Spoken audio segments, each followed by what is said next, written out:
எல்லாரும் எப்படி இருக்கீங்க?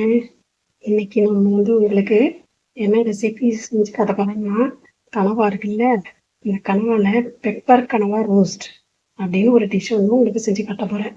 அதற்கு தேவையான பொருட்கள் என்னென்னு பார்க்கலாமா? இங்க பாருங்க, கனவா கனவா வாங்கி நல்லா வாஷ் பண்ணி க்ளீன் பண்ணி எப்படி பிடிச்சின்னு இந்த மாதிரி நல்லா க்ளீன் பண்ணி வச்சுக்கணும். அப்புறம் அதற்கு தேவையான பொருட்கள் என்னென்னா, இங்கே பாருங்க, வெங்காயம் கொஞ்சம் கட் பண்ணி வச்சுருக்கேன். ஒரு தக்காளி மீடியம் சைஸில் ஒரு 2 கட் பண்ணி வச்சுருக்கேன். மஞ்சத்தூள், இந்த மிளகாத்தூள் என்ன பண்ணியிருக்கேன்னா, கொஞ்சமாக தண்ணி சேர்த்து பேஸ்ட் மாதிரியே வச்சுருக்கேன். ஏன்னா நம்ம எந்த இதுவும் செய்யும் போதும் கொஞ்சம் தண்ணி சேர்த்து இப்படி வச்சு செஞ்சோம்னா அந்த மிளகாத்தூள்லாம் கருகி போகாது. அப்படியே நம்ம நல்ல ஃப்ளேமில் ஆயில் கொதிச்சிட்டு இருக்கும்போது நம்ம அதை ஆட் பண்ணும்போது கருகிடும் சம்டைம்ஸ். அப்போ டேஸ்ட்டே மாறி போயிடுது. அதுக்காக தான் இந்த மாதிரியே நம்ம செஞ்சு வச்சோம்னா ரொம்ப நல்லா இருக்கும்னு நினைக்கிறேன். அடுத்து பாருங்க, பச்சை மிளகாய் ஒரு 3 பச்சை மிளகாய் எடுத்து வச்சுருக்கேன். பெப்பர் நல்லா லைட்டாக வறுத்துட்டு, லைட்டாக ரொம்ப நல்லா பச்சை வாசனை லைட்டாக போகிற அளவுக்கு வறுத்துட்டு பவுடராக வச்சுருக்கேன் பாருங்க.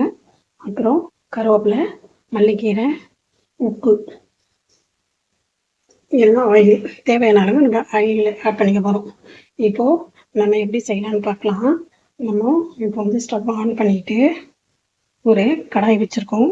அதில் ஆயில் ஆட் பண்ணி கொஞ்சம் நேரம் சூடாகும். எடுத்து பார்க்கலாம். ஃப்ரெண்ட்ஸ் பாருங்கள், கடாய் வச்சாச்சு, ஆயில் ஊற்றிட்டேன். இப்போது ஆயில் நல்லா சூடாகுதான்னு பார்ப்போம். சூடான பிறகு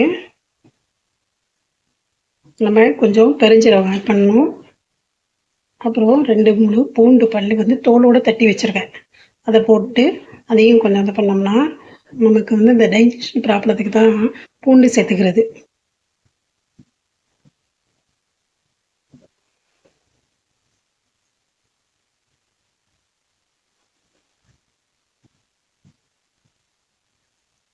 ஃப்ரெண்ட்ஸ் சூடாயிடுச்சு.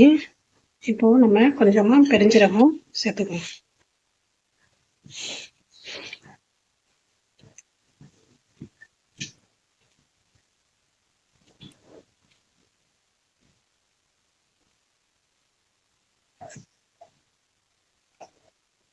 பெருஞ்சீரகம் நல்லா வெடிச்சிருச்சு. இப்போது நம்ம பூண்டை போட்டுக்கலாம். கருவேப்பிலை போட்டுக்கலாம்.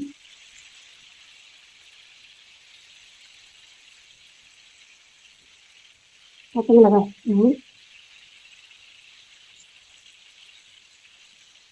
வெங்காயம் போட்டுக்கலாம்.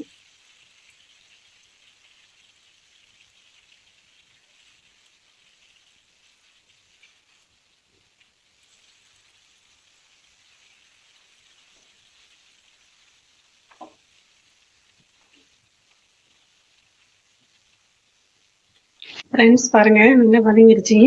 இப்போ நம்ம இந்த தக்காளி ஆட் பண்ணிக்குவோம். இதே தக்காளி ரொம்ப தடவலாம், தண்ணியாக போட்டாங்க போகும்.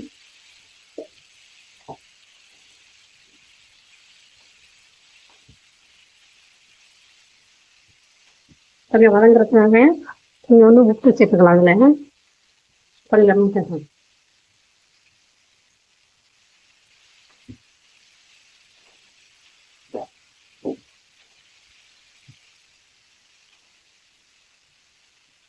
கொஞ்சம் நேரம் குக் ஆகும். ஃப்ரெண்ட்ஸ் நல்லா குக் ஆகிடுச்சு. ஆயில் பிரிஞ்சு வந்துடுச்சு பாருங்கள். இந்த டைமில் கொஞ்சமாக மஞ்சள்தூள் சேர்த்துக்கலாம். அப்புறம் நான் அந்த மிளகாத்தூள் சொன்னேன்னு அதை கொஞ்சமாக இதில் சேர்த்துவேன்.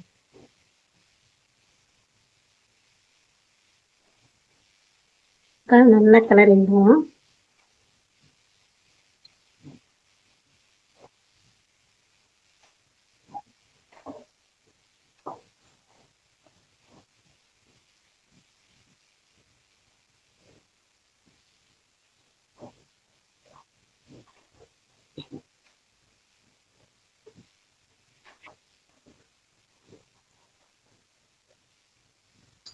ஃப்ரெண்ட்ஸ் பாருங்கள், நல்ல மசாலாலாம் நல்லா குக் ஆகிடுச்சு.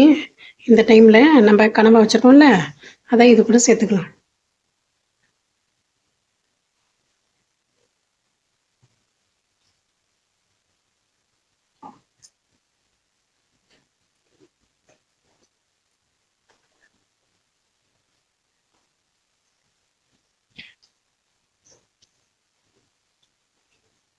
மிக்ஸ் பண்ணியாச்சு.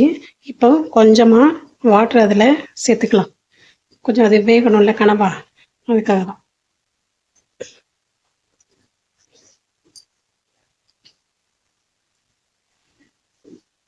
ஃப்ரெண்ட்ஸ், இப்போ இதோட மூடியை போட்டு நம்ம கொஞ்ச நேரம் நல்லா குக் ஆகட்டும். ஃப்ரெண்ட்ஸ், இப்போ பாருங்கள், கனவா நல்லா குக் ஆயிடுச்சுன்னு நினைக்கிறேன். பார்க்கலாமா?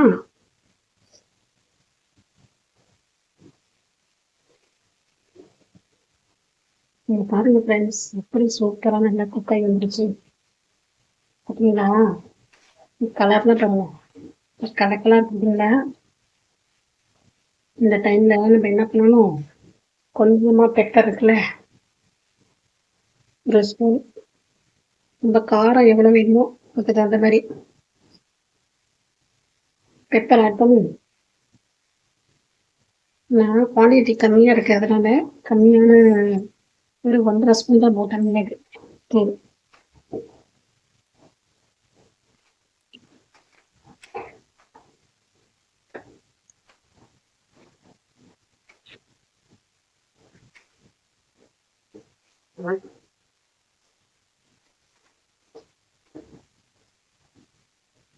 ஒரு 5 மினிட்ஸ் ஆகும் ஃப்ரெண்ட்ஸ். இப்போ பாருங்கள், இந்த கொத்தமல்லி கீரை போட்டுட்டேன்.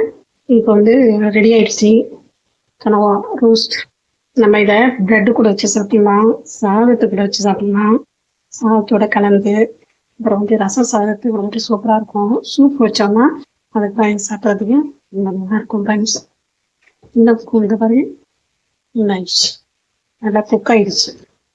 லைக் பண்ணுங்கள், ஷேர் பண்ணுங்கள், சப்ஸ்கிரைப் பண்ணுங்கள் ஃப்ரெண்ட்ஸ்.